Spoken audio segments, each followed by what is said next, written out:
So teachings by default have to describe something, whatever their objective is, whatever they're trying to bring about. And all teachings are bringing about something, even if they say there's nowhere to go and there's nothing to gain and there's no change that a teaching can bring about. The reason that that's being said is because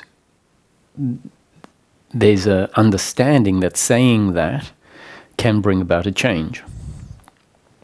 And that includes saying that there is no change that a teaching can bring about.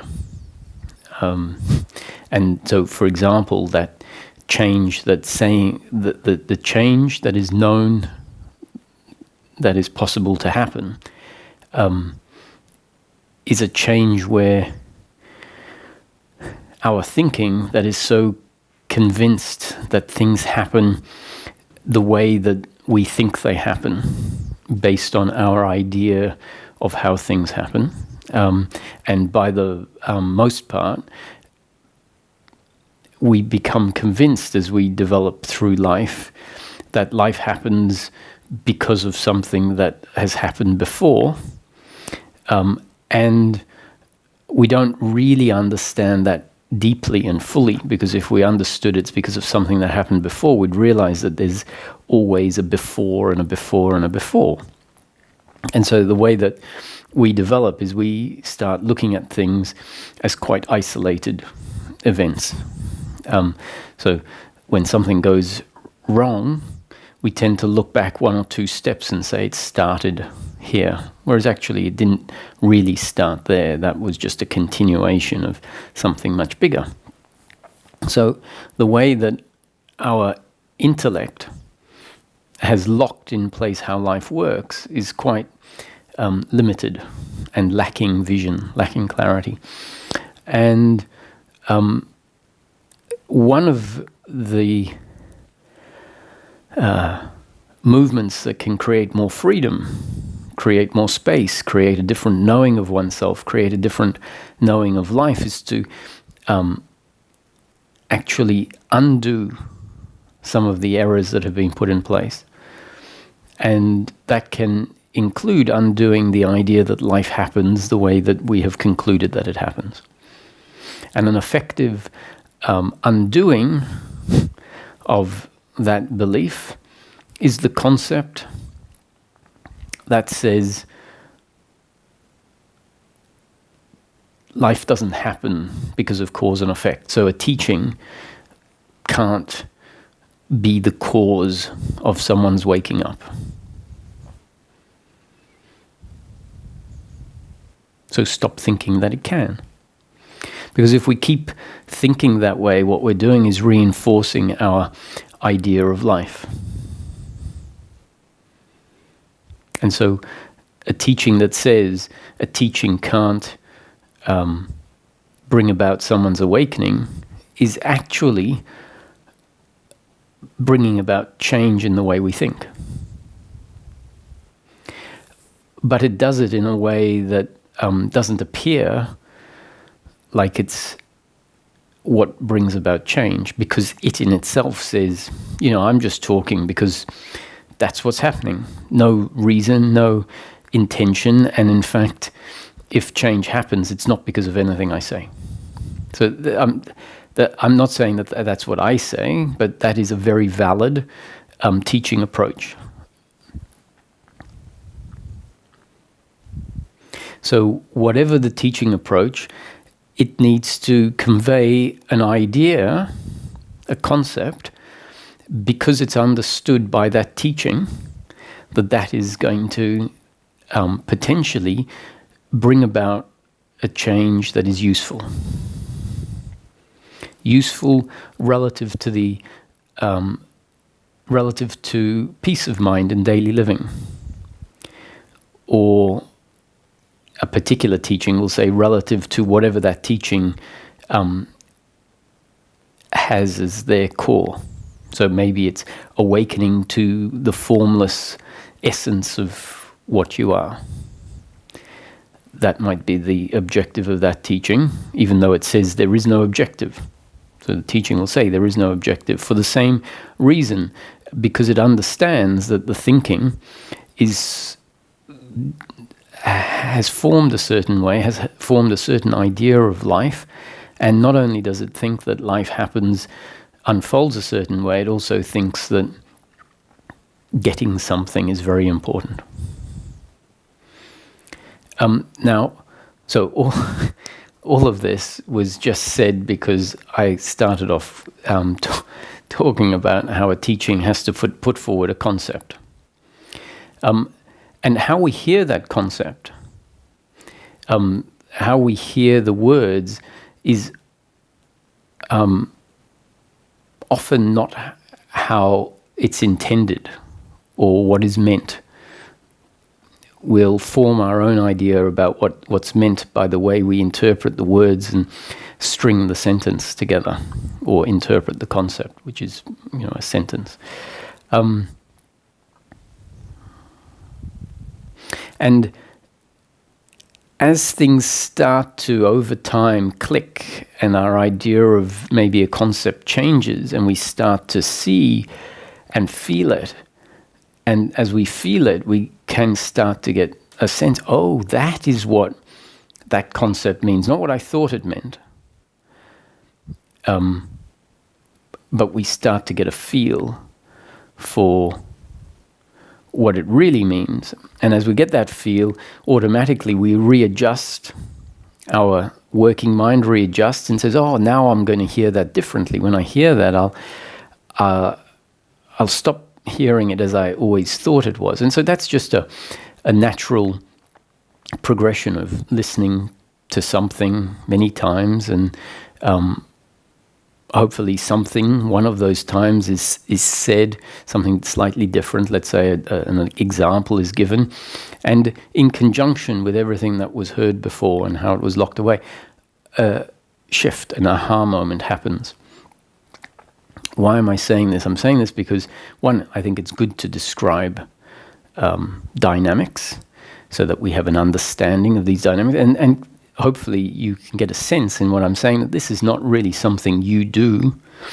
You are being exposed to the teaching, and one fine day, a particular concept or a particular topic is addressed maybe slightly differently, and it opens something up. And you weren't in control of the way it was described differently, and you weren't in control of whether it being described slightly differently is going to have that opening up effect. And we might think, oh, I did the opening up, as in the person listening. It was just good luck, basically. And if it doesn't open something up, then you could say it's bad luck. But really it's a happening. Life is a happening. And the reason I'm harboring on this point is because this notion of coming to know yourself is a concept that is put forward in a teaching, and we might not really have a clear idea of what that means. We'll have our idea of what coming to know myself. The teachings might say we have forgotten ourselves. We are disconnected from ourselves. And realization is coming to know yourself more truly, or to realize the self. And we might interpret that and say, oh, I have to know myself, and just the word know might be assumed to mean knowledge. Knowledge means information. Information is on the realm of thinking. And so we might just assume that to know oneself means that if I think about myself enough, then I will know myself. And that's just an example of a concept that can be misinterpreted. So I would say that coming to know yourself is really about an unraveling of the identity, which is basically a way of interpreting life, and an identity that is highly linked to thought, weakening and unraveling. And as it unravels, there is a different experience of life. we might find that at a time when we couldn't sit still, feeling uncomfortable, feeling like I had to achieve something and I'm not doing enough now, and there's a general restlessness, let's say, or sense of guilt that I'm wasting life, that is a set of feelings that would be very common if the false sense of self is in place. And as it unravels, as it starts to change, we might find ourselves sitting and appreciating life just for what it is in this moment, without it being about objectives and outcomes. And it's in that moment that we could say, oh, I know myself. And what that is really pointing at is, oh, I experience myself in life differently. I see that I move in life differently. And that's by default of having come to rest, you could say, or know oneself, which really just means the unraveling of the thought-based idea of oneself, the identity, which feels very, very solid and concrete. So when I say a thought-based idea, in experience, it's not going to feel at all like a thought-based idea. In experience, it's the body-mind organism is presenting in life, or is in life, doing whatever they're doing, and then someone puts forward a critical comment towards you.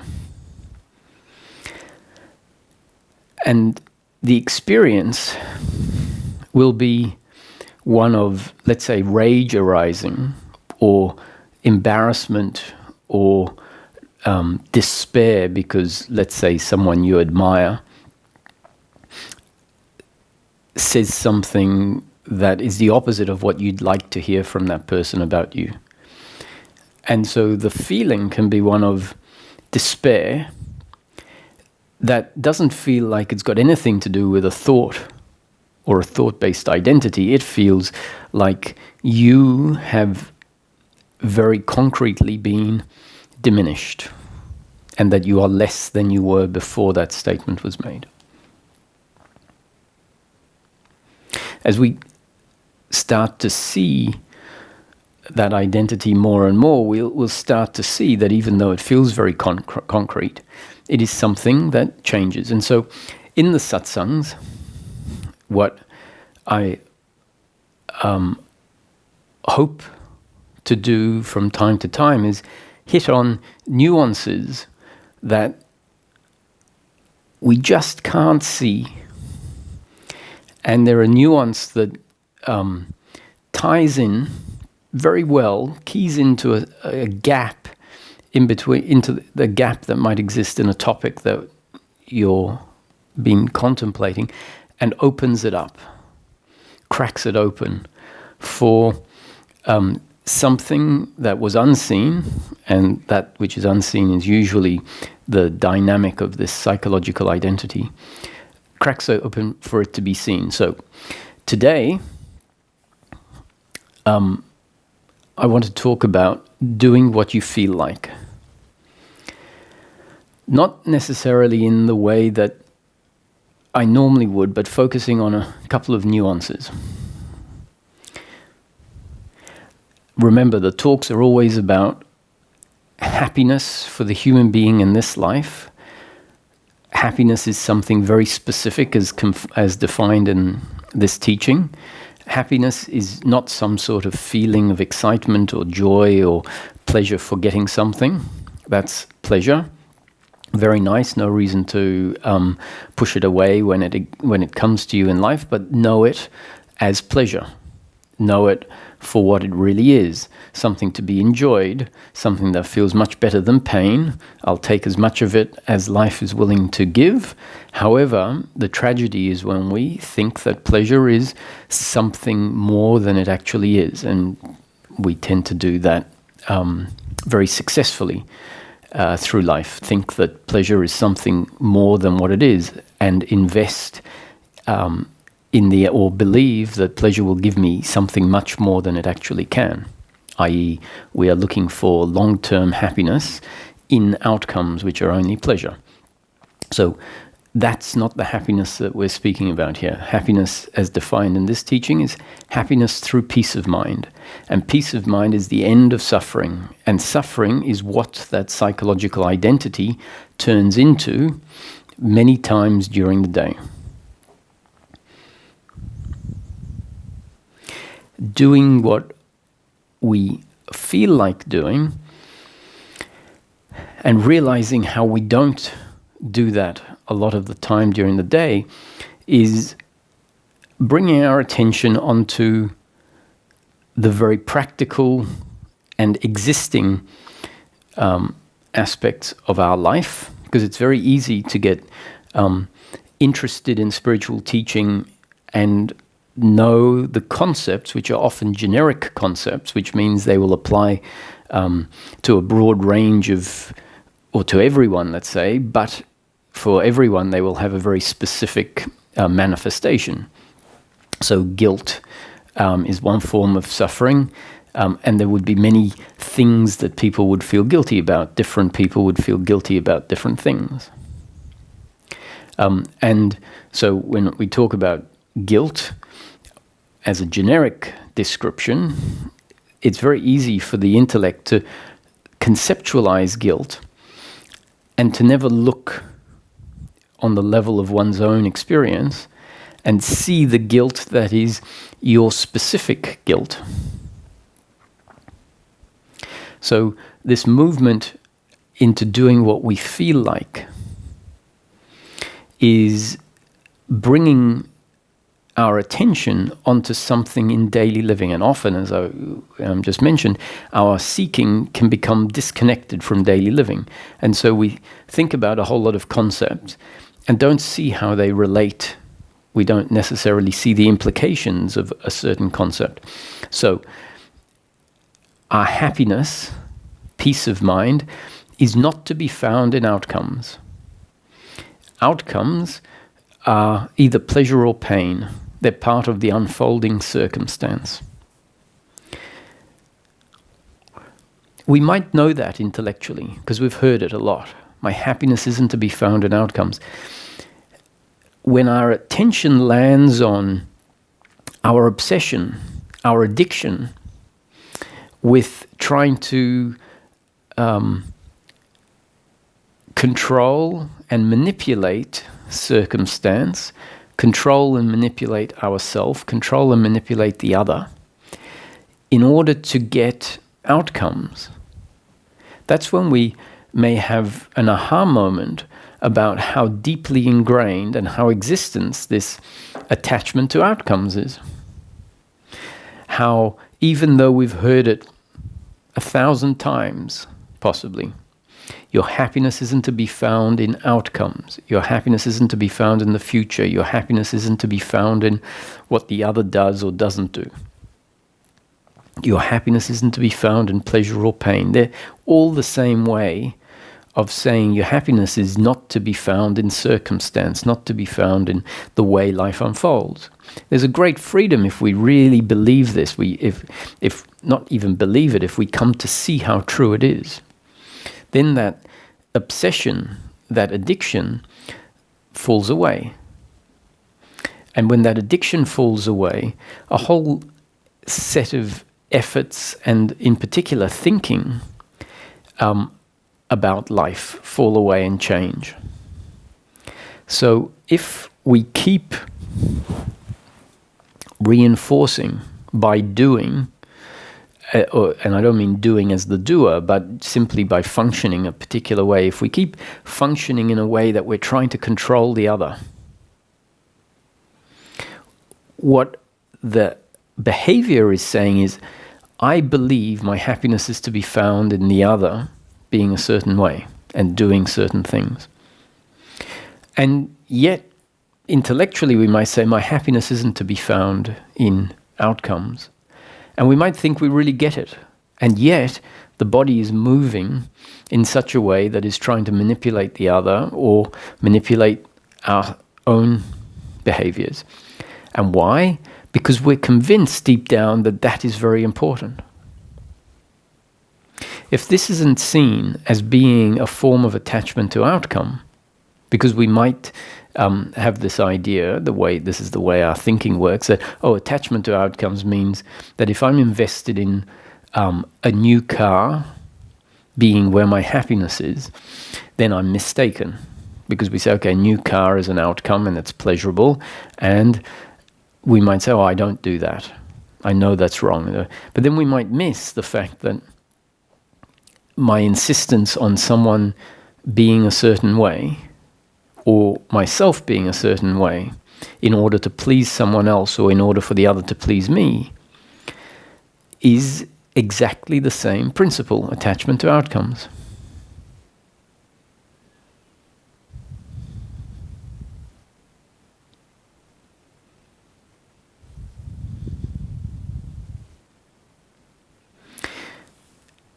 Now, being able to do what you feel like, which the reason we don't do what we feel like is because the shoulds and shouldn'ts that are embedded in our system are so deeply ingrained that what we feel like doing is often seen to be irrelevant, seen to be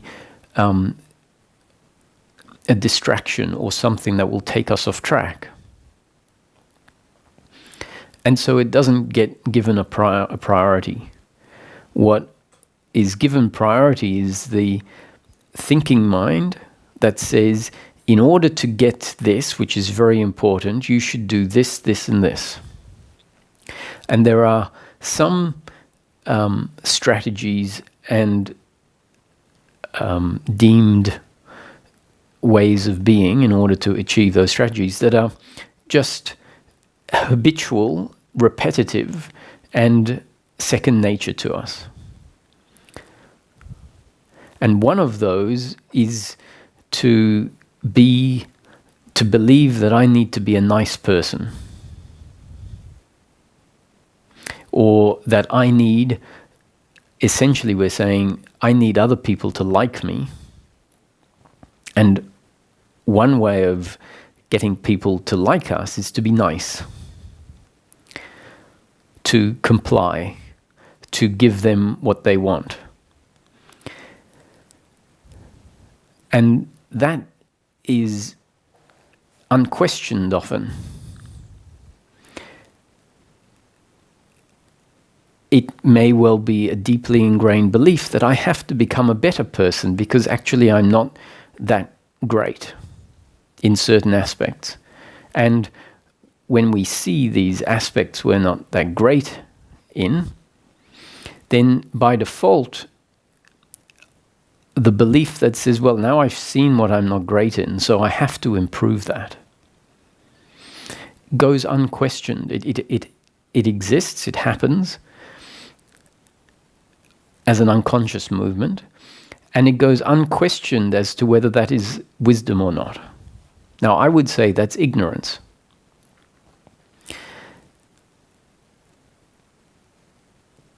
And we can understand why it goes unquestioned and isn't seen as ignorance. Because someone would say, well, obviously, if I see a shortcoming in me, should I not then have the intention to fix it and improve it? I say, well, there's absolutely no problem in seeing a shortcoming and understanding theoretically that if it wasn't there, then you would be a theoretically better human being, and quite theoretically, maybe probably you could say, that might give you more pleasure in life. So that's a decent sort of conclusion to come to. However, if included in that conclusion, which is quite objective, so you've seen something that is a shortcoming. Let's say you have a short temper. And you see it, and you see that your short temper leads to less than successful relationships. And you say, okay, I've seen that I have a short temper. If I change that, If I no longer have a short temper, then maybe my relationships will be better. And if relationships are better, then that's more pleasure and less pain. So I don't have any problem with that as an assessment. Where we start having a problem is if the attitude of doership and attachment to outcome comes in and messes up the objective assessment of the situation and turns it into an attachment, which says, I've seen my shortcomings, so I have to get better, which is essentially an attachment to pleasure. I see my shortcoming, I have to get better, and I'm going to do it. Which means I am going to change my genes and up-to-date conditioning that God has put in place as a result of 3.8 billion years of life happening, and I'm going to change it. So the first part is an assessment that says, yes, that is a shortcoming. And we could say it's a shortcoming. Then if we're being really objective and just an assessment of things, which assessment means no attachment to it being different and no insistence and no mistake that I can make it different. We would also have this nuance in our thinking that says, well, it's a shortcoming relative to a very specific objective, a very specific benchmark. Having a short temper relative to a different benchmark may actually be a positive. So we need to be able to see the relativity of our assessment and see that it's accurate relative to a very specific benchmark. And even so, maybe it's not that way all of the time relative to that benchmark. So that would be keeping a very healthy dynamic when looking at the situation. What happens automatically because of our deeply ingrained doership and attachment to outcome is that healthy outlook doesn't have a chance. We see a shortcoming and we insist that it be different and I'm going to change it. And for as long as it doesn't change, we will blame ourselves and feel shameful for having these shortcomings, for not being able to change them, having seen them, and be attached to the pain of that shortcoming, not being there and wanting pleasure instead, which means that we are in resistance to ourself and to life all the time. At least all the time, as long as that aspect of ourself is active in a particular situation. The attitude that I talk about here towards that particular shortcoming of short-temperedness, let's say, even when that isn't happening, is going to apply, the same principle will apply to any other shortcomings that we have. It will apply to even things that aren't shortcomings, but it will look out and see someone that has a gift, let's say, and we will want the gift that we don't have. So we don't even have a shortcoming, except our neutralness in a certain area or the not having a gift will seem like a shortcoming when we compare ourselves to someone with that gift.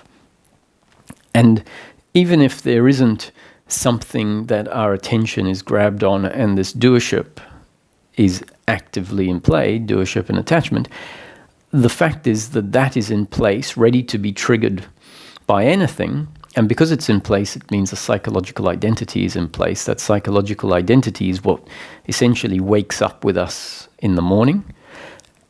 And it creates a pervading sense of uncomfortableness more or less throughout life.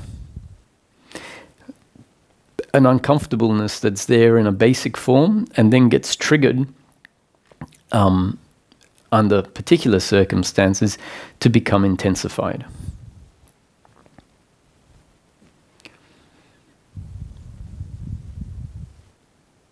So one of the most important aspect is to be able to see things clearly, to see things as they are. And our psychological identity, because the working mind hasn't really been equipped by life much, rules the roost, and the psychological identity isn't really interested in seeing things as they are. It's just interested in seeing things in a way that makes it feel better. Now, the psychological identity generally feels better when it sees itself as more than someone else. So it's just about comparing. So if someone else is up here, then it sees itself lower down. So it doesn't feel good. If it can bring that person down, now it feels superior. So it feels good. Sometimes the nature of the psychological identity is actually to feel good by making itself feel inferior. It, strangely enough, because its identity is a victim, it feels some sort of satisfaction by actually seeing that, yes, I am less than, because at least it feels like it exists. It feels like the identity that it has is confirmed by seeing that it is less than. So generally, in one way or another, the psychological identity feels good by comparing itself to something, some benchmark. It doesn't really want to see things as they are. It just wants to feel good. So seeing one's shortcomings is something that the psychological identity has built a defense mechanism against. It will come up with all sorts of excuses as to why it doesn't have that shortcoming. It will come up with all sorts of excuses why something is someone else's fault.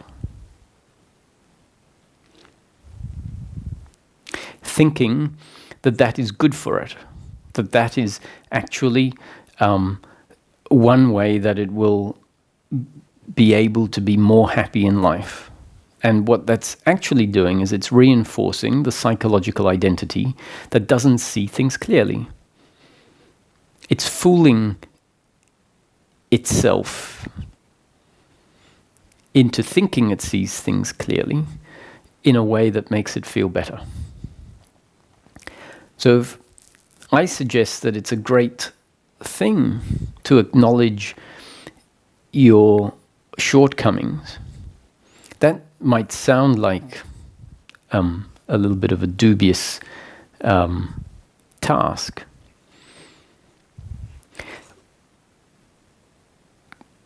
But it really means that you're coming to see yourself truly.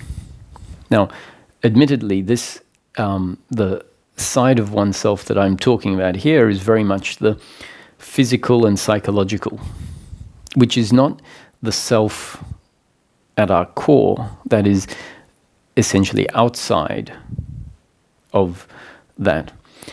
Where it's useful is that this self, which is an equally important aspect of the human being that is overlooked, gets covered up because of an identification with the form. And identification with the form really means feeling identified, meaning feeling that is who I am. And when we feel like that's who I am, we tend to see our good qualities and our bad qualities subjectively and not objectively. We see them in a way that feels very personal. We need to see them in a way that is personal because that's the psychological identity. So if we start looking at the psychological and biological aspects of the human being objectively, what we're actually doing is we're withdrawing our involvement in the side of the human that is only one side of the human. And when we're involved in only one side of the human, it covers up our connection to our beingness. So that's why it makes sense to start looking at what we are on the biological and psychological level without sugarcoating, without a strategy in place, without an objective of trying to get something out there or something beneficial. So the invitation is to look at oneself and become clear about oneself objectively for the sake of it, for the sake of knowing oneself more truly. This movement allows us to then start to move in life much more in line with what we feel like doing, which is much more authentic and much more driven by the biological aspect, the biological componentry of the human being rather than the psychological componentry. The psychological, meaning the psychological identity, the belief in doership and attachment to outcome, is moving through life based on this belief that it's very important to control life and have certain outcomes. So that's hardly very intelligent. It's actually the epitome of unintelligence. The Buddha very aptly called it ignorance.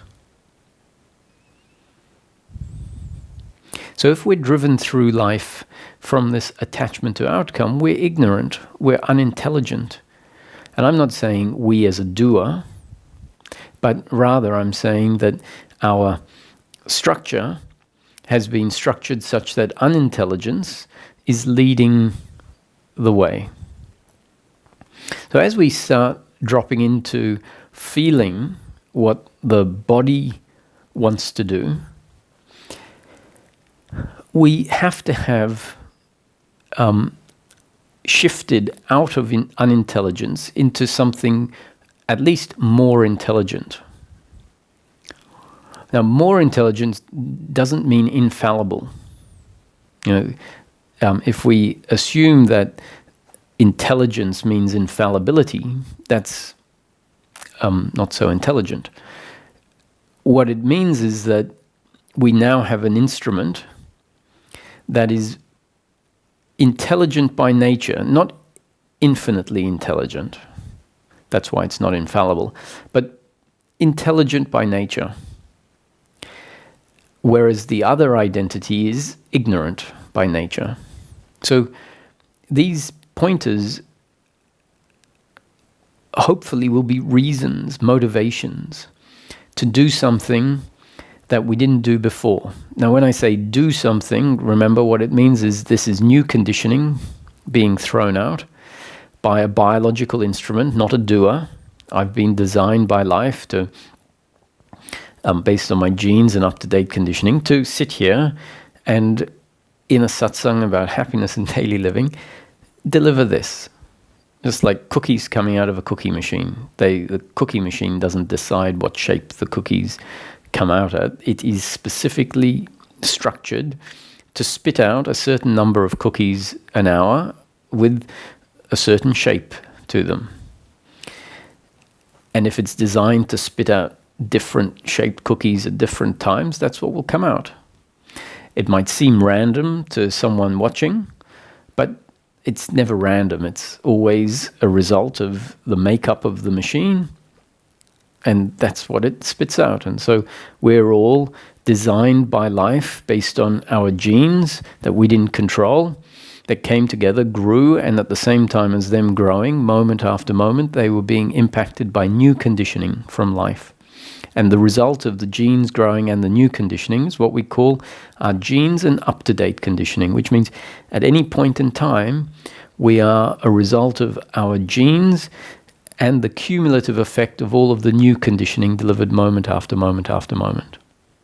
And so these words are just new conditioning being delivered by life that may add to the up-to-date conditioning or change the structure such that the up-to-date conditioning is a little changed. Now, some of the new conditioning that life spits out, a lot of it just more or less reinforces what is in place. Some new conditioning of a particular type can radically change our up-to-date conditioning.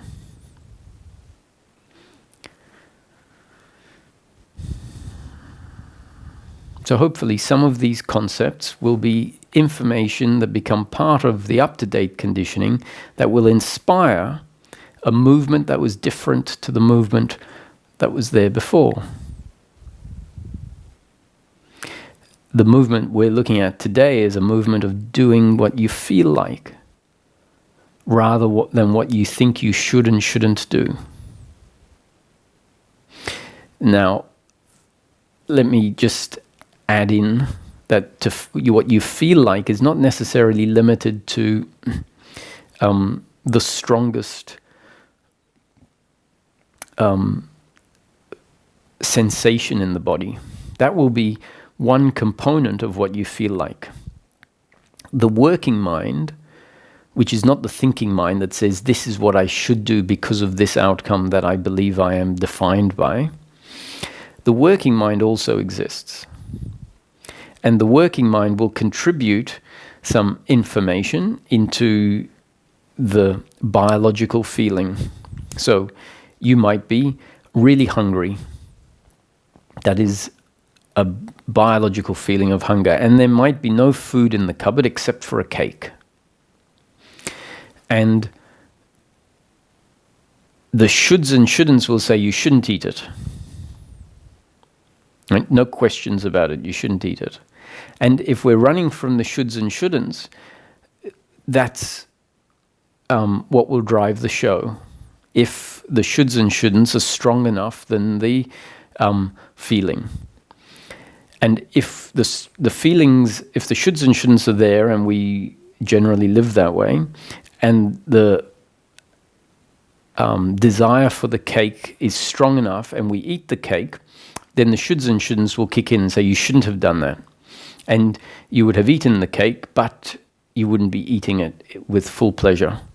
You'll be feeling shameful and guilty, and afterwards, for an extended period of time, you'll be thinking, why did I do that? And I shouldn't have done that. However, if the shoulds and shouldn'ts have fallen away, if the hunger is there and the cake is there, your working mind might be there and say, well, actually, you've got high blood sugar.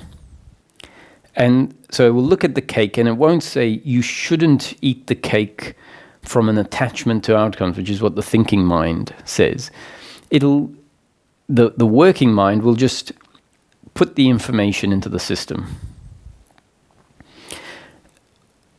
When I suggest we move based on what we feel like, that doesn't mean let's forget about what the working mind is saying, which says, well, actually, you've got high blood sugar, and that's a very sugary cake, so don't eat it. Not you shouldn't eat it, because shouldn't is basically because it's a belief more than a good understanding. It's a belief based on an attachment to an outcome. The working mind says, well, I'm just giving you the information that says you have high blood pressure. If you eat that high blood sugar, if you eat that cake, it's definitely not a good thing for the high blood sugar. That's it, giving you the information, do what you like. The thinking mind doesn't say do what you like. The thinking mind says you're a very bad person if you do that. And we tend to believe our thinking mind.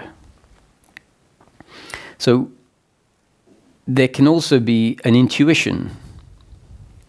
So there are several faculties within the biological makeup of the body that contribute to your feeling.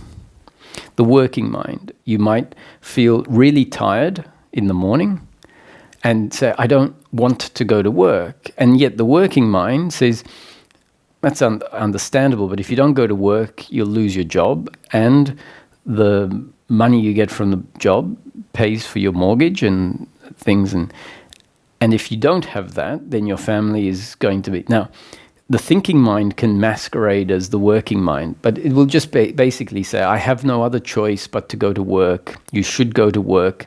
And it won't honor the tiredness.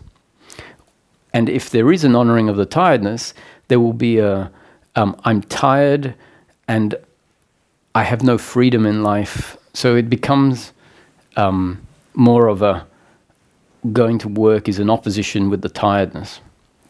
So the thinking mind causes all sorts of problems. The working mind will say, well, you can not go to work. Actually, you're free not to go to work. But there will be a consequence to that.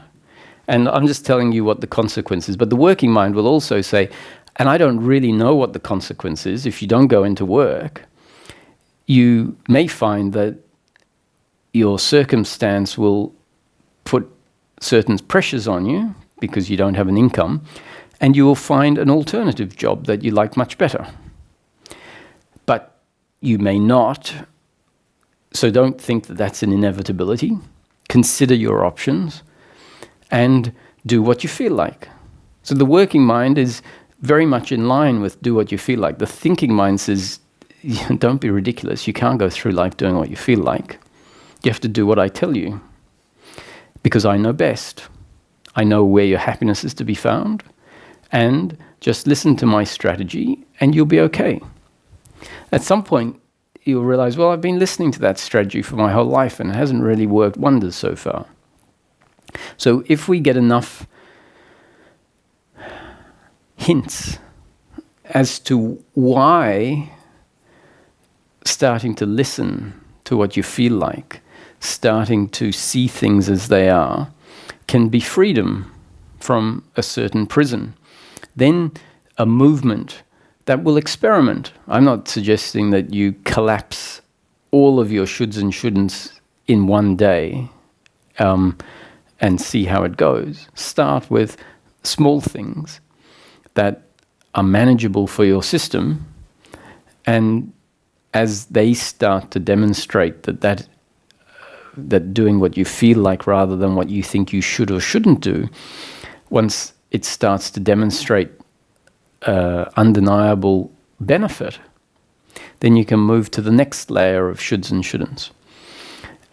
If you tried to do it all at once, it'd just be too scary for the system that is attached to outcomes and believes that life would suddenly collapse into a vortex if you stop doing what you should and shouldn't, what you think you should or shouldn't do.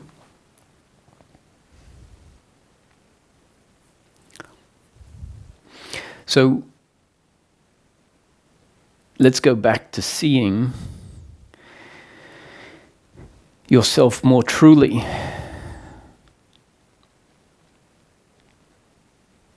Seeing your shortcomings. One of the biggest attachments that we have in life is the attachment to love. Attachment to love of the other, whether it's your friends, whether it's your family, whether it's your partner, whether it's people at work, strangers on the street. There is this attachment to love that stems from the root of shame that really says, I am not good enough. The deeply ingrained sense I'm not good enough, which I've described several times before as, in this teaching, I put forward that as the original error, the original seed of personal doership, which says, I have been thrown out of the womb, I have been thrown out of God into this life, and we assume it's because we're not good enough on a very primal level prior to cognition. And that idea that I've been thrown out because I'm not good enough then becomes our sense of lack, our sense of unworthiness.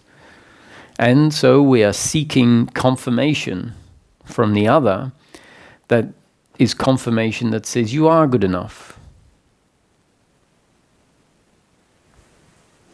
It's why we're so obsessed with seeking it from the other, because deep down we actually believe we're not good enough.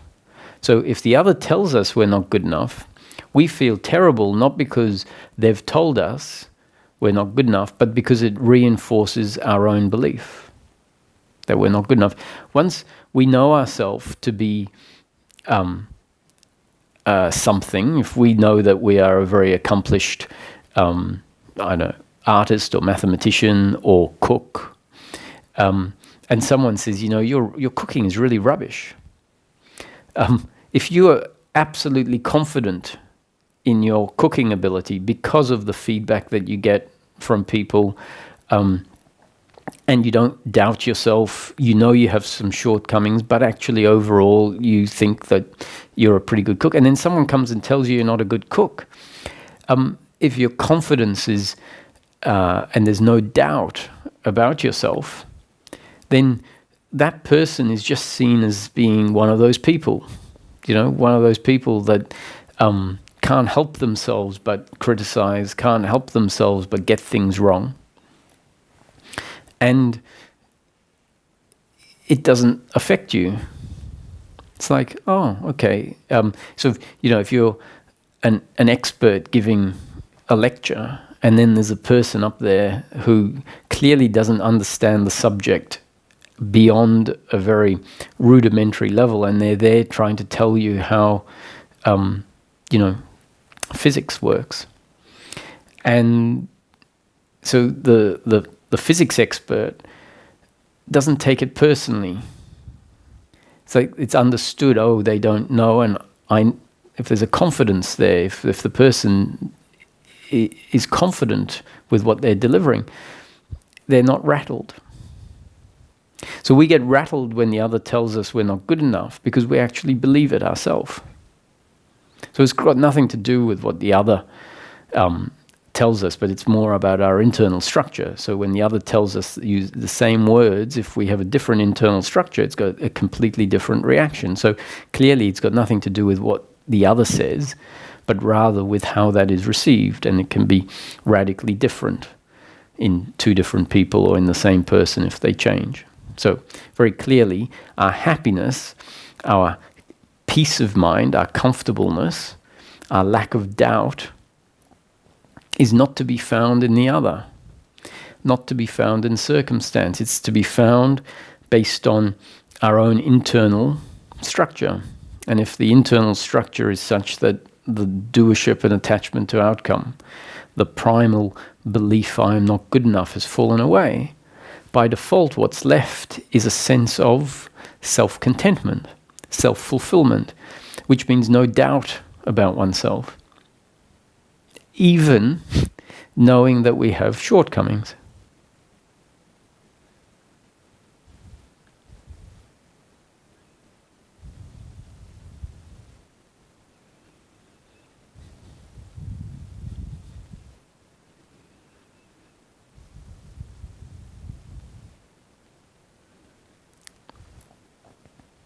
So because we're seeking love from the other, from a deeply ingrained root that is forcing us to seek love from the other, whenever the other doesn't confirm us, it's taken as an attack on who I am. So if we can start to see, why doesn't the other like me?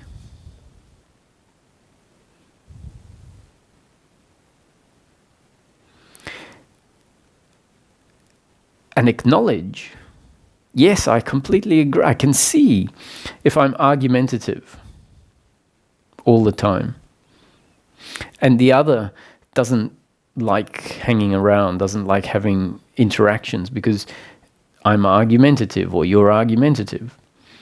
And so the other sort of moves away, and at first we might take it personally, and what we will want to do is blame the other for not liking me. There's a great thing in spiritual circles, which is love me for my shadow. I think that's absolute nonsense.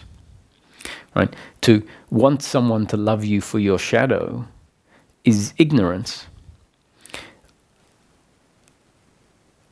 I can accept someone's shadow. I'm not going to appreciate someone's shadow.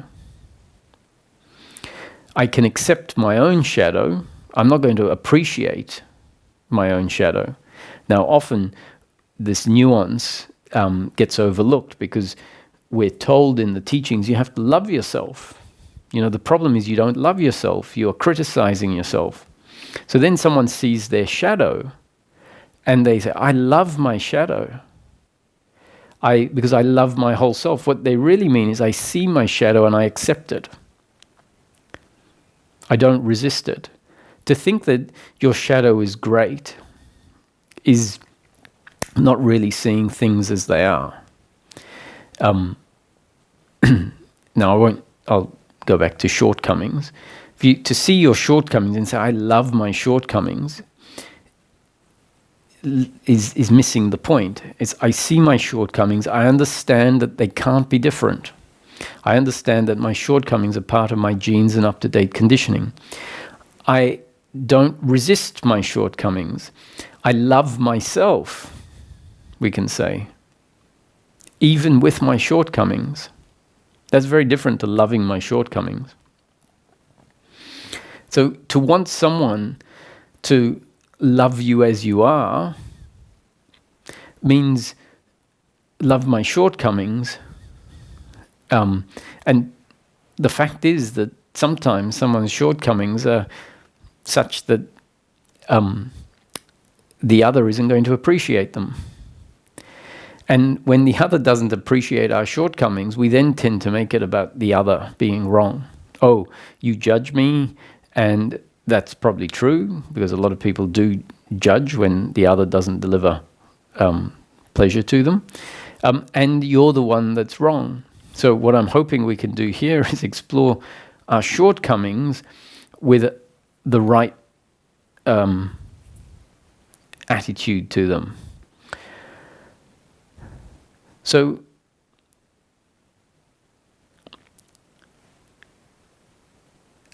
if I see that I am irritable and that my irritability is painful for someone that is around me, and the person says, look, you get very irritable and it hurts me. What I would like to think that my attitude would be is to say, I completely agree. I completely agree how my irritability can be painful for someone who's exposed to it. So if that person says, your irritability is painful for me and I'm going to have to move away from it, I say, I couldn't agree more. Like, if I were in your shoes, I'd do the same. Like, high five. Well done for honoring what you feel, which is seeing the situation as it really is. And hopefully, if I see it the way it is, I'm not going to defend my irritability and say that it's somehow good. Similarly, if the other person says, your irritability really hurts me, I want you to change, then you'd say, well, I can completely understand that the irritability hurts you, and it makes complete sense that you would prefer that the irritability isn't there. I can see that the irritability is a shortcoming of mine, and it doesn't deliver great things most of the time. Irritability, and people get hurt. Now, it's not my intention to hurt someone, but I see it happens. It's a happening based on my makeup and how circumstance turns out. So I completely get that that's the case, and I can understand that your preference is for there to be more pleasure in your life. And let's not even say it's about an attachment on there, so just a preference, which makes complete sense. And I say, I see that this irritability adds pain in my life Because I would have a preference that I'm laughing all the time instead of getting irritable, which would then be delivering pleasure to you, which is pleasure to me. So even I would like the irritability to not be there, but unfortunately, I have seen this for months or years, and it doesn't change. It hasn't changed. Now, I'm completely open to it changing today, but I'm not holding my breath. I'm not getting in the way of it changing. I have been open to it changing in the past such that I have made efforts to be different. And at a certain point, I saw that the efforts were turning into an attachment, and so I stopped, and I continued to have a healthy willingness for it to change, and in fact, even acknowledge it will be a great benefit if it changes. However, having seen that up to now, having done whatever I can to improve that, it hasn't improved, I can't tell you I'm going to change. I tell you sincerely, I would love to change. It will be of benefit to me. So I'm not saying this to hurt you or to be cruel to you.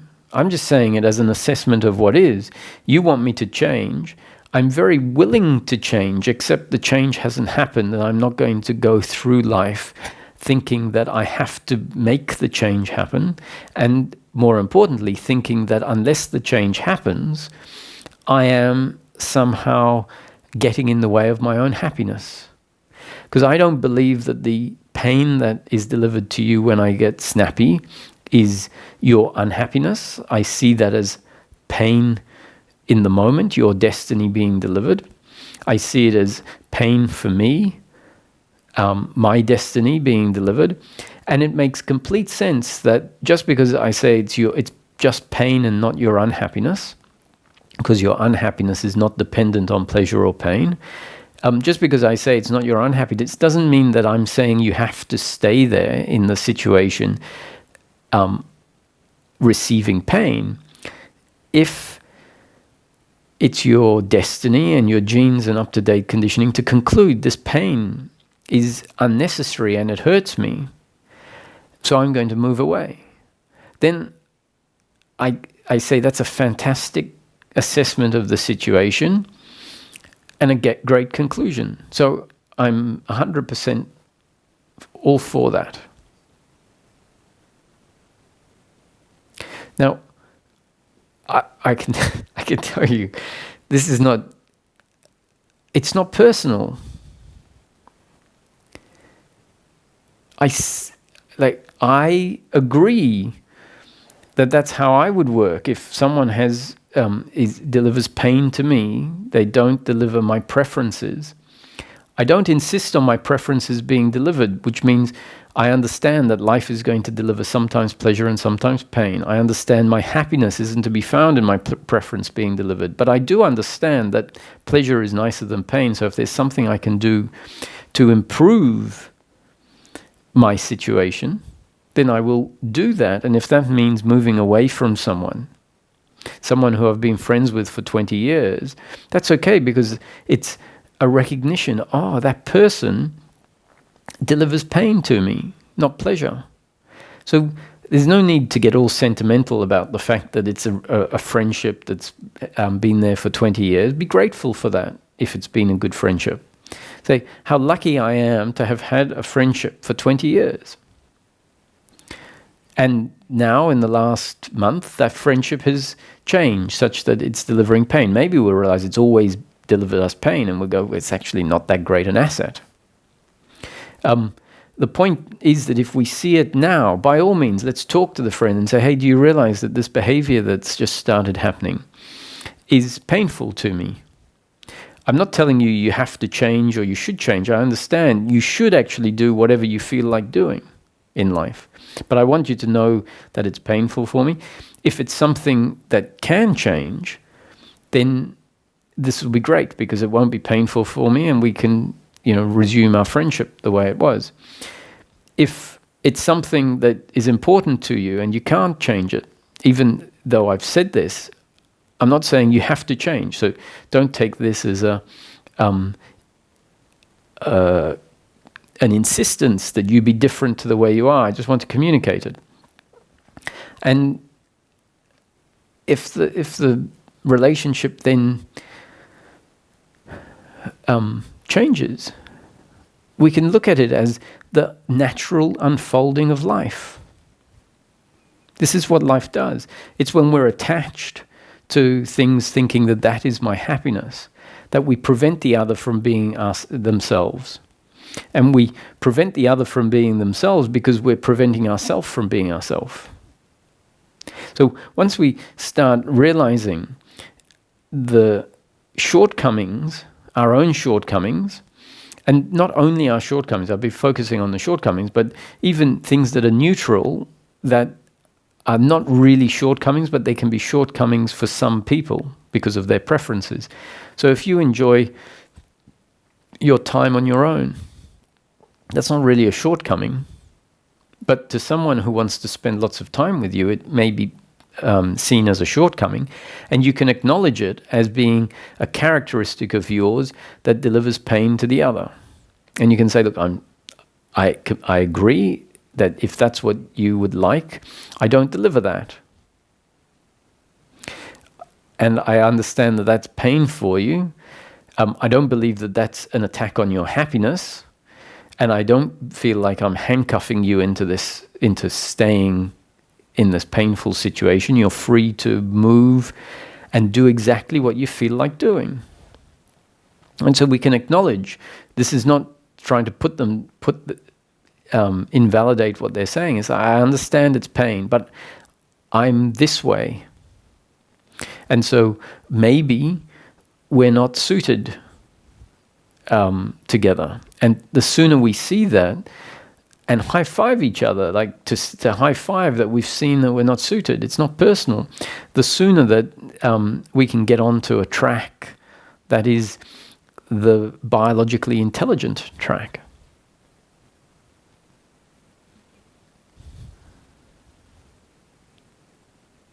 And once we appreciate how wonderful it is to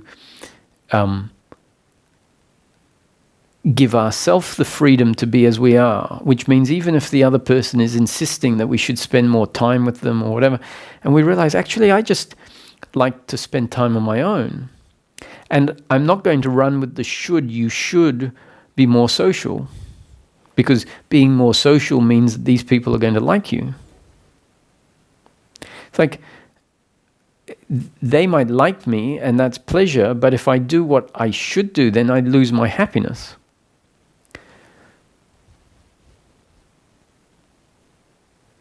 So it would be great if I was social, which would give them, the person, pleasure, and maintain my happiness, which really means being completely aligned with who I really am and flowing from there.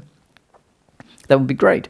But the fact that I'm saying it's not, that I'm not, doesn't mean it's not great also. It's only great if I then start saying, oh, well, I wish I was, better than what I am now. So once I realize I'm quiet, and so I'm not going to do what my family might want, if that's who's putting pressure on. My family doesn't. They know, and I think everyone's very happy the way it is. I'm using examples because often we believe that we need to be different. And so when someone tells us that we're not good enough, we think they're right. We believe them. And in fact, they're often telling us from their attachment to outcomes. So they're telling us that we're not good enough based on what they want. So at the moment, in this current situation, you have people who are wanting to go against certain rules because their situation and the rules don't deliver pleasure to them. So they'll naturally want to rebel against the rules. And for someone who finds that the rules are actually enhancing their life, they say, I've got no issue with the rules. So often we find this rebellion that says it's wrong It's not really because it's objectively wrong, but rather because it's not delivering the pleasure that we would like. So we imagine, okay, well, if these rules weren't there, then the effects of the lockdowns, etc., wouldn't be happening. So I would prefer that. And for some people, the effects are much bigger than for others. So someone's business might be suffering, and so they're feeling the pain of that. And so then they're in opposition to the lockdown, not because the lockdown is objectively wrong, but because it doesn't deliver their preferences which they're attached to. So once we're out of the spell of doing what the other wants, because we think that that's what we should, because we think that's what's good for us, and we start seeing, no, actually, I understand you might get more pleasure out of me being that way, but I'm not that way. So you start honoring yourself and changing the structures of your life such that you get to get more of what works with you rather than what society is saying would work better. You'll feel this amazing freedom where the guilt of being yourself falls away. And once that freedom kicks in, you'll realize that the most precious gift you can give to anyone else is to let them be as they are. To understand that everyone has their own unique makeup, the things that make them feel pleasure and pain, and to stop insisting that they are different to the way that they are and that they move differently, because that will deliver you pleasure. So my friend that has started acting in a way that is painful, if my attachment to outcome was there, I would insist that he's changing. I'm like, what you're doing is painful for me, and it's not just information, it's part of my insistence that you do it differently, please. And we know whether we're just giving information or whether we're really asking them to be different, because when we've given the information, from one point of view, when there's no attachment to outcome, it means we're not attached to the outcome. We know that we've done what we can. The outcome is not in our control. They will either naturally change, or maybe not naturally change, which is not a good thing for us, because they will feel pressured into changing, and then the relationship will suffer anyway. Or they will just carry on doing whatever they want to do. And if we're not attached to the outcome, meaning, one, we know the outcome is just pleasure or pain and it's not my happiness, and two, knowing that having told them doesn't mean they're going to do what we would like. So you tell someone, they're in the room next to you, the music's on, it's 3 o'clock in the morning, I'm trying to sleep, it's not that great, can you lower the music? Now, in all of life, the outcome is not in your control. By all means, do what you can, leave the outcome to unfold as it's going to unfold, because it's not in your control. So if they then keep playing the music and the anger gets stronger and stronger, see if it's because of an attachment to outcome. See if blame is taking place instead of a recognition that, some people have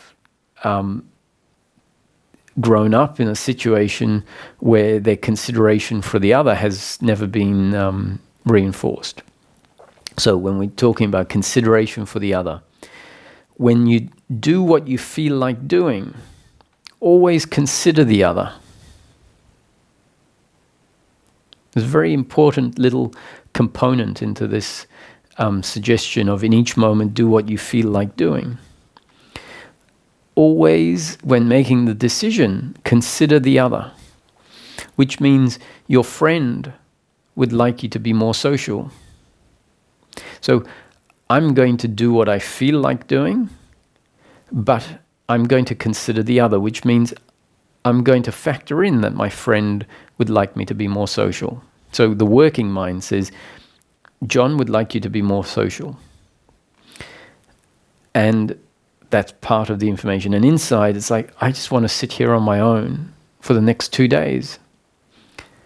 And then, as a result of this mix of the physical feeling, the intuition, the working mind, a whole lot of mix, and a final feeling is what you need to look for. Not just one of them, but an integrated, merged feeling of what you feel like doing. And if you end up saying to yourself, I'm just going to stay home for the next 2 days, that might say, well, you haven't considered what John wants. John wants you to not stay home. You say, I have considered what John wants. It's just that what John wants in this situation didn't change me doing what I felt like, which was to stay home.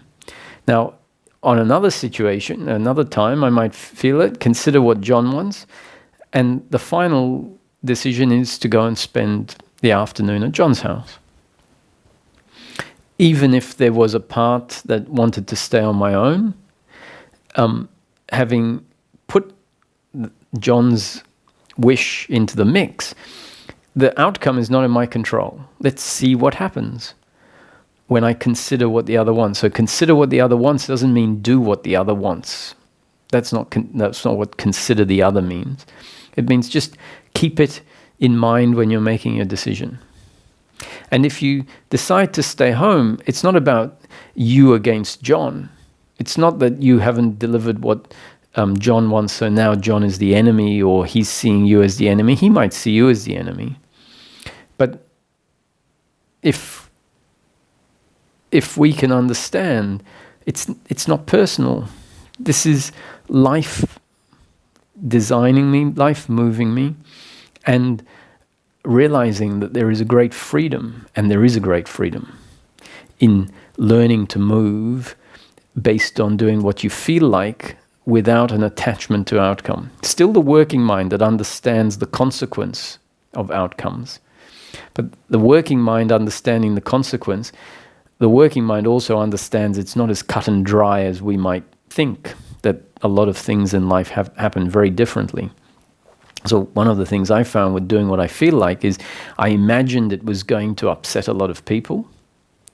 And in fact, as I did what I felt like, I found that it suited other people much more than I imagined.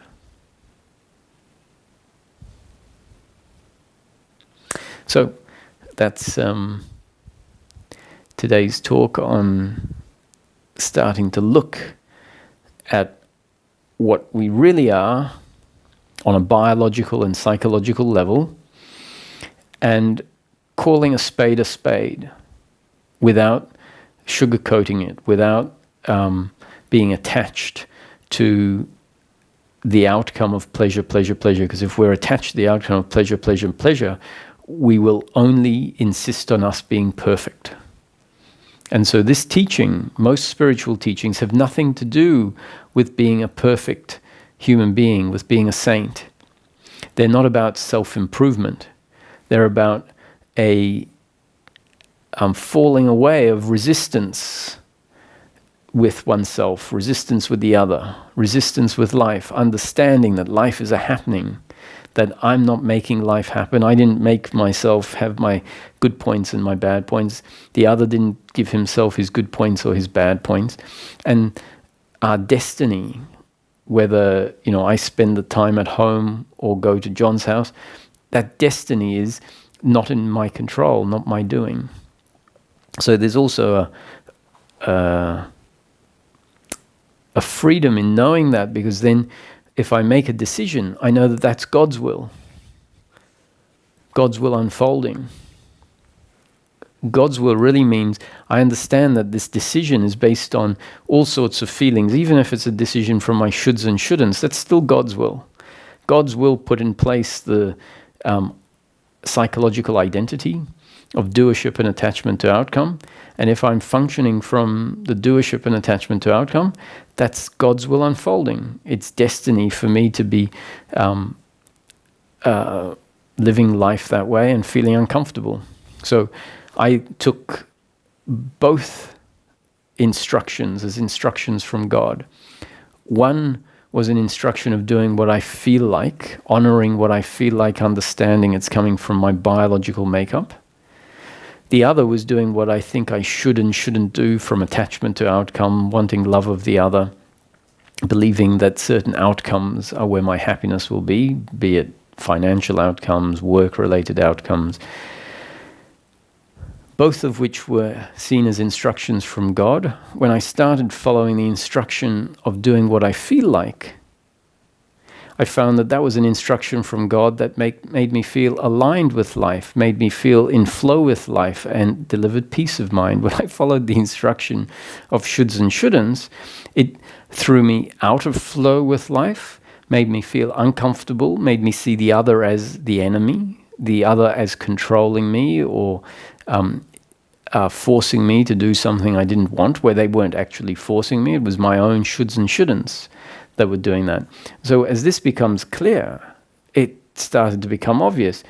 As a recognition, I became equipped with the understanding I'm going to follow the instruction from God that keeps me feeling aligned and in flow and at peace. And I can confidently say that one of the most important practical importances in my life is that I feel like in every moment I'm doing exactly what I feel like doing. And at the time when I come to realize that my life is over, if there is a dying process that is not sudden and unexpected, where I don't have time to think about it, I believe that this recognition that having lived the last 20 years, doing in each moment exactly what I felt like doing, and hopefully there's another 20 or 30 or 50 years ahead where I doubt that that's going to change, so I will live those years doing exactly what I feel like doing, and when death comes, I look back and say, there's absolutely nothing to regret. I spent my whole life doing in each moment exactly what I felt like doing. And don't let the thinking mind think that doing what you feel like doing means selfishness, means irresponsibility, means inconsideration of consequences. It means self-fullness. It means more appreciation of responsibility to society, because you're starting to see things as they are and understand what delivers pleasure or pain. Where you can, you will by default not want to deliver pain. When you do deliver pain based on your makeup, you will have no problem apologizing for it. So you don't need to say it's not your doing. You'll understand it's not your doing, but the fact that it's not your doing doesn't mean you don't recognize it delivers pain to someone. So you say, I'm sorry for how that turned out. It really wasn't my intention, meaning I didn't have the intention to hurt you. Which really means I don't want to hurt you, and I acknowledge it happened that way, and I'm apologizing for that. And the attitude is not one of shame or guilt, but simply saying, if I could do it differently, I would. I don't want to deliver pain. So this doesn't mean you being selfish. The other might think it's about selfishness. As you become what I would say more self-fullness, and you appreciate the gift that you give yourself by allowing yourself to do what you feel like, which really means honoring who you are on a biological level in each moment, you will deliver that to the other. That is the greatest gift and completely the opposite of selfishness. So let's have some questions.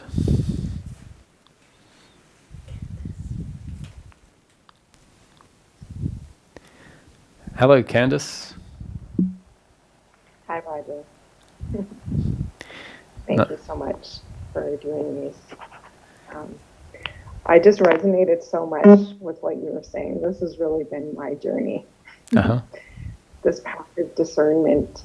And I just had more of a story to share rather than a question. But okay.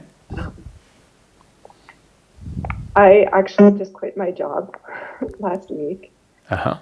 And it didn't come lately. It came with exactly what you were saying. I started the job 3 months ago, and I was sitting with it, and there was this ball of resistance that came up within me every day before I went to work. Mm-hmm. And I wasn't sure what it was, so I sat with it and sat with it. I wasn't sure if it was because of the learning curve, because there was lots to consider. So I didn't just up and quit the job. So I stayed with it, and then it became more and more clear that what was being asked of me was something that didn't feel comfortable with me. But something that I perceived as my shortcomings was this, that I don't do good with people putting limits around my creative expression. Mm-hmm. And I've always perceived that as a shortcoming in myself. Mm-hmm. And suddenly it became clear that that's just how Spirit wants to express through me. That's something that's been in me pretty much my whole life. And it's not something that's likely ever going to change. Mm-hmm. And it was brought up to me more and more that I needed to sort of fit in this mold that they wanted me to fit in order to continue to do the job. I see. And I considered it.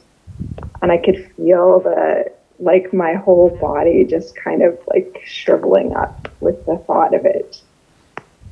Mm. And I was able to come to it from a place of nothing felt personal. Like, I was able to tell them that it just didn't feel comfortable for me, and there wasn't, I guess what solidified my knowing was a place of peace, that I could come to that decision with a place of peace, and there was no personalizing anything that was happening. They were asking me to do what they needed me to do, and it was just something that I didn't feel comfortable with, and I was able to say no without making them wrong, even though it kind of came at me, it felt like with some sense of judgment. Mm-hmm. But it was this place of knowing that that's what was sort of for the best. You know, I could see, I gave them the freedom to be and do what they needed as an organization for their purpose. And for me, I became more and more clear that the place of peace for me, which is how I come to that, is I consider all the options, and then there's a sense of kind of inner knowingness or peace is what I like to call. And that when that arose and I could trust it, that it was really for the highest and best, and I could allow them to go on and do what they needed to do without me trying to impose them to be more like me or fit myself into the box because of the fear. So, yeah, I think that's a very important point. Is because we could see that they're wrong relative to certain, benchmarks. If, let's say, they want you to be dishonest or something like that, and it's very easy to grab hold of something that is relatively wrong, and then blame them for being that way, and therefore, in a way, making you leave your job, which really then just means, that we're sort of saying, I'm attached to my life being at that company, but that company being different. And because you're not different, you're not allowing me to have what I'm attached to. So what you said is to just allow them to be the company that they are. Often it's just they're just different, not necessarily wrong relative to a certain benchmark. But my point is, even if you can see them as wrong relative to a benchmark, let's say of honesty, even then, just see them as different and see you're not meant to be there, and something else will take its place. And it's so freeing to be able to let go of even the things that are obviously relatively not ideal. yeah. The company themselves, there was nothing wrong, I would say, like morally wrong. It was just a different way of approaching things. Mm-hmm. However, the new supervisor that was brought on did, I would say, almost bully me in some ways. There was a lot of passive aggressive comments and things that were done in terms of our supervision. And I left. I could be around her without holding on to any of that, which was really the freeing part. Yeah. That I didn't need. I could see that her behavior wasn't necessarily right. Mm-hmm. There was a lot of things about behavior that were actually wrong in some way, but I wasn't holding on to it. That was the freeing part for me. Yeah, that's great. Good. Well, Thank you. Thanks for sharing. These calls were good timing in the morning. I was listening before I went into work, so thank you for that. Great. Thank you, Candace.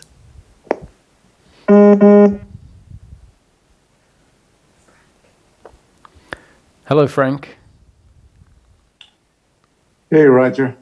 I don't know if you can see me. No, not yet. Oops. But that's okay. I can hear you. Okay. I'm trying to. Okay. I was trying to start the video, but it's not happening. So, anyways, I guess it wasn't meant to be.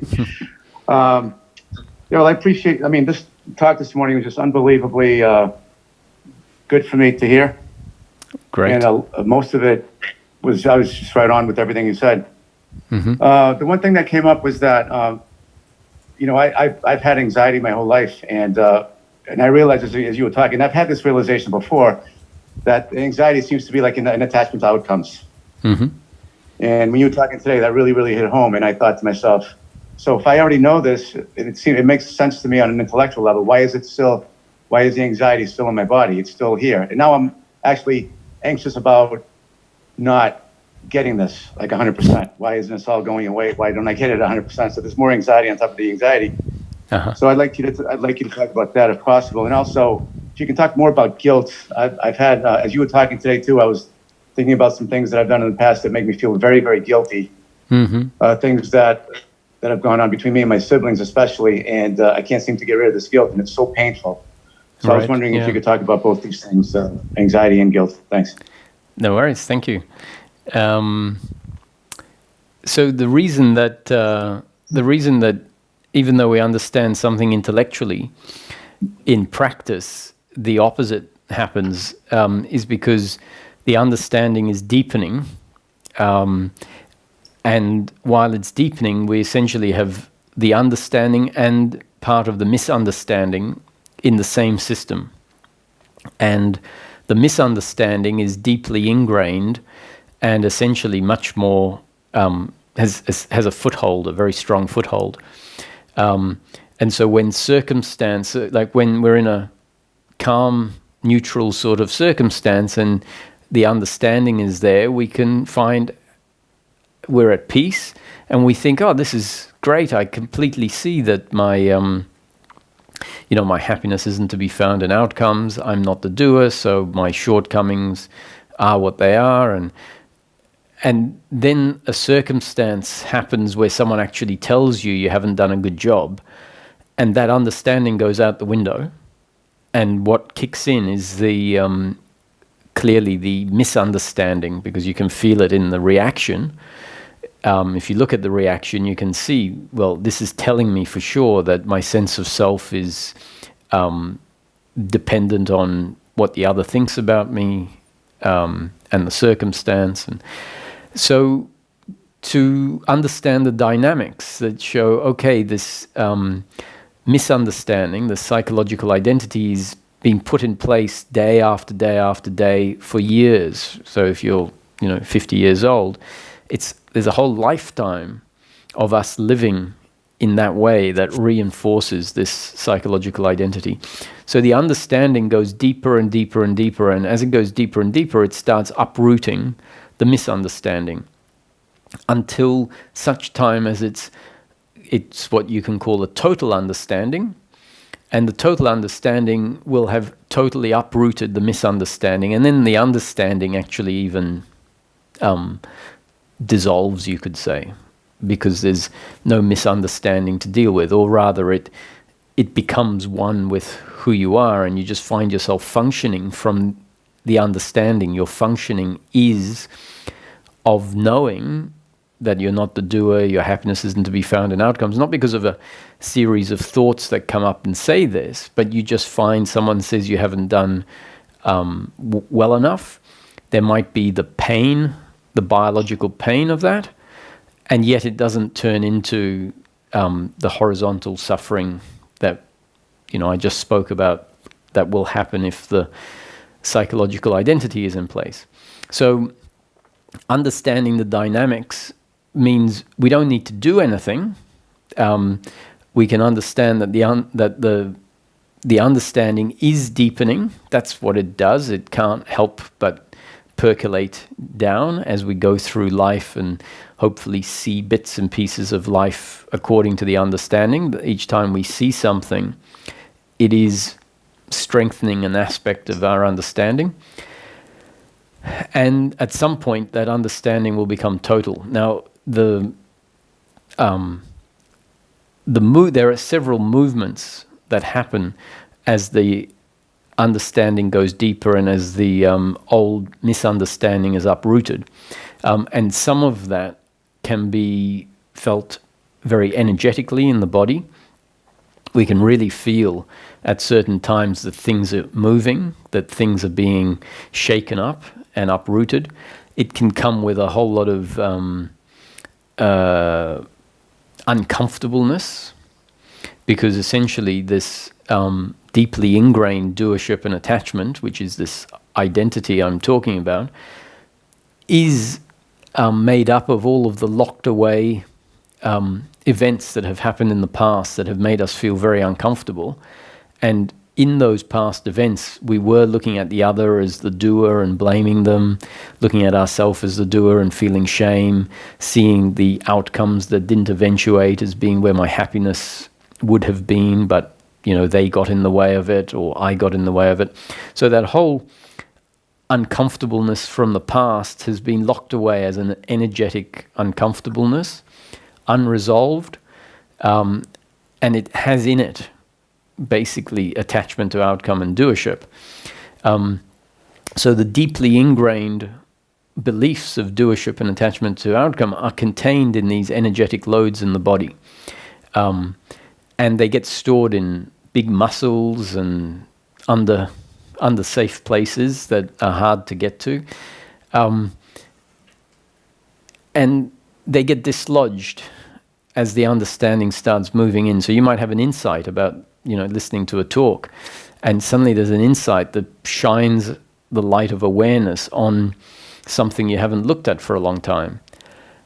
And it might send you into 2 weeks of processing, where you're going to feel uncomfortable because these energies are coming up.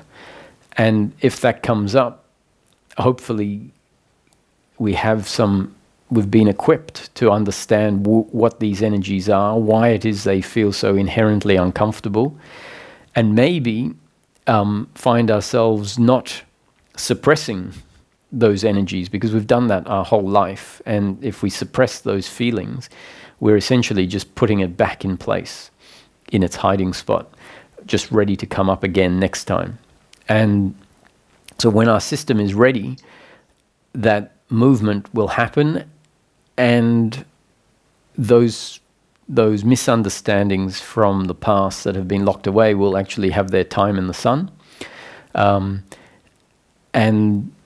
maybe some cathartic releasing will happen. And it's not something you need to worry about how this will happen. It'll guide you. You might find yourself going to a workshop because it's something catches your eye, and there's a workshop on past life memories or something like that. And if there's a resonance, follow it. That's part of doing what you feel like. And you find yourself at the workshop, and maybe it's all about feeling and what have you. And when those energies start to move, that's when we find, let's say, anxiety can start to diminish, because the understanding has gone deeper and deeper and deeper and uprooted the root of the anxiety. And that's the magic of it, is we realize, wow, the anxiety has changed, and I didn't do anything. I didn't know what to do. Who would have known how to change the anxiety? We don't. It's just life takes us on this magic journey. And when it starts delivering information that is specifically designed to shake all this up, we find that's what starts happening. And so hopefully there's a relaxation on the journey, knowing that we don't have to control it, that we can't control it. We don't know the first thing of where to start, and we start seeing how life delivers exactly what's needed, and then we can sort of relax and have some faith. Okay. Yeah, thanks, Roger. That really does help. Yeah, because I was noticing that I'm sometimes when I listen to you, I get really anxious about not getting this. Like you call it landing. It doesn't land. And I get so uptight over that, and I get so anxious over that. And I'm realizing too that that's also an attachment to outcomes. I'm trying to force this to be. So I got to let that go, or whatever. I don't know. Let that somehow sink in, and just relax about the whole process and stuff. Just keep coming and listening to you, because I always get something out of it. And also the guilt thing. Can you talk about guilt a little bit more? So I want to see if that lands. That would be nice if that landed. Yeah, sure. Because I'm in a lot of pain over that all the time. Like every day, I have pain about that. Yep.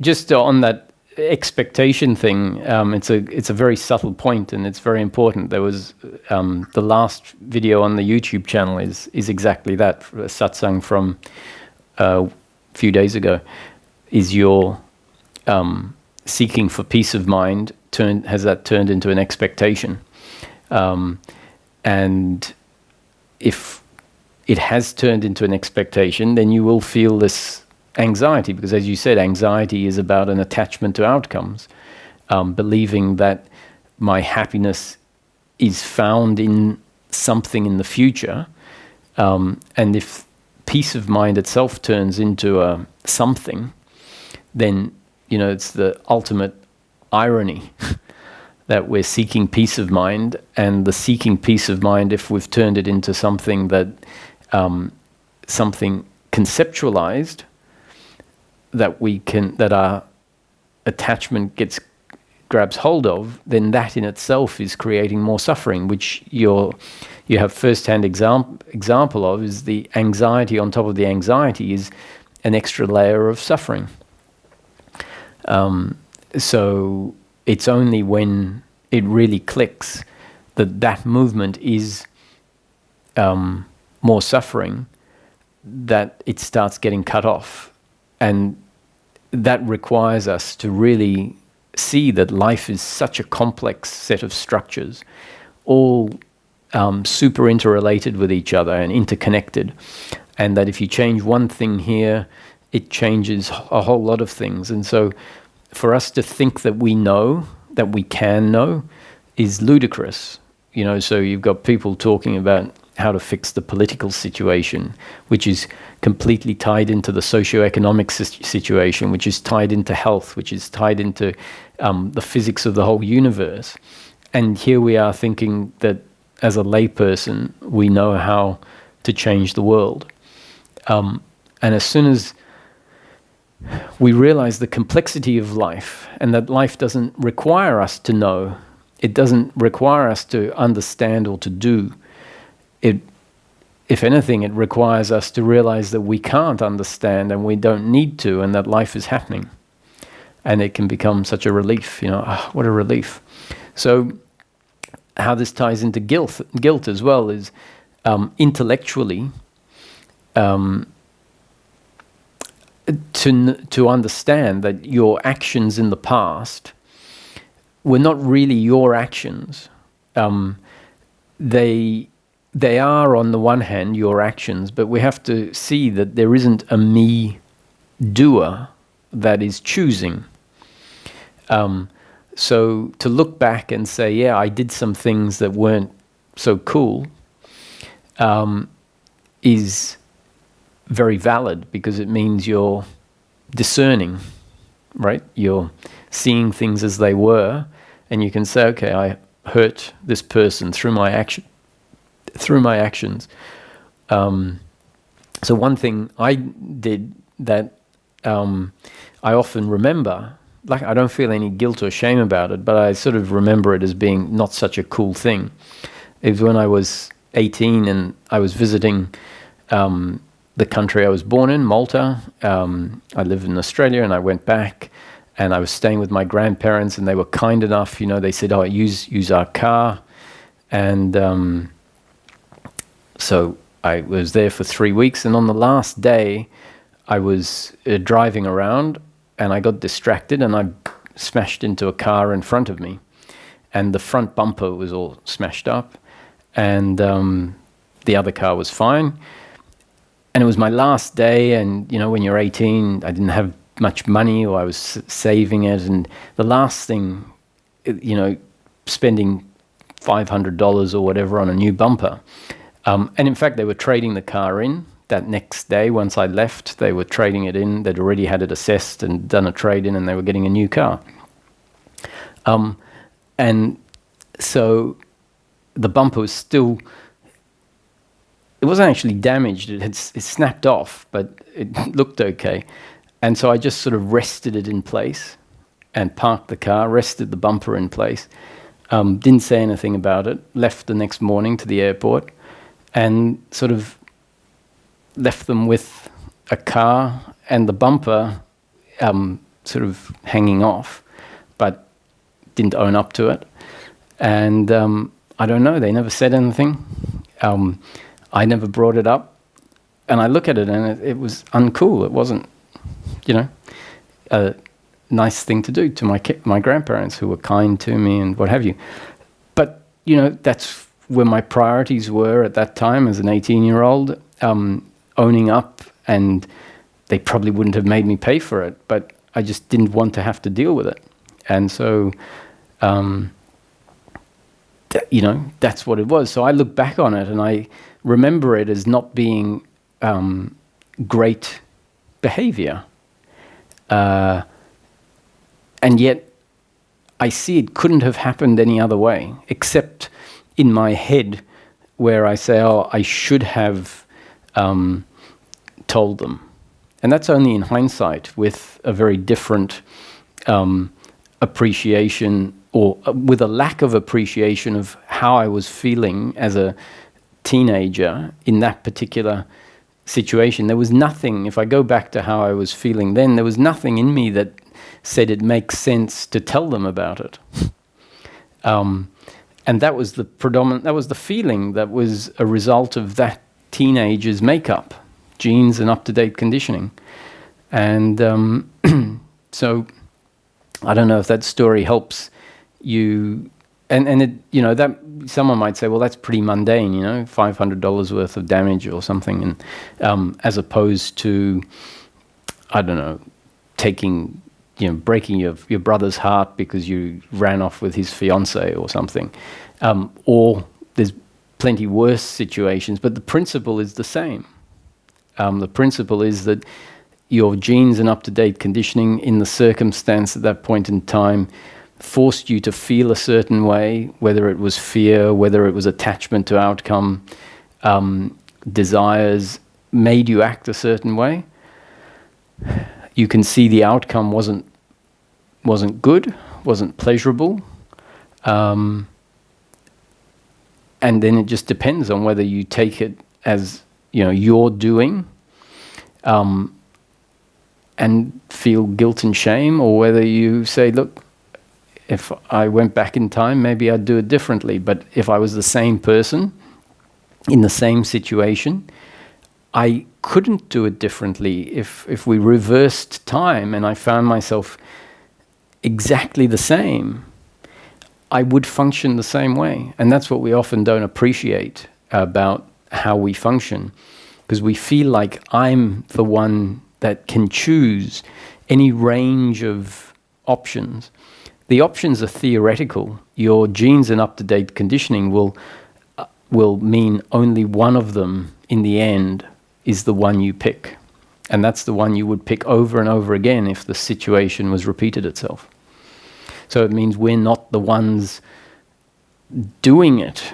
We're being lived by our design and by the circumstance we find ourselves in.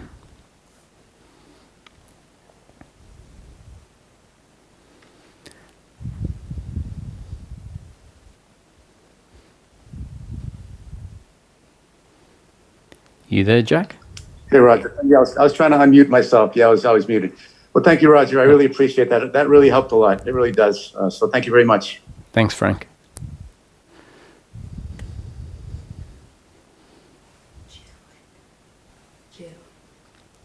Hello, Jeroen. Hello. Hello. Hi. You can see me? Not yet? Okay. Okay, yes, now here you are. Yeah, I was wondering, so this peace of mind as a result of non-attachment to outcomes or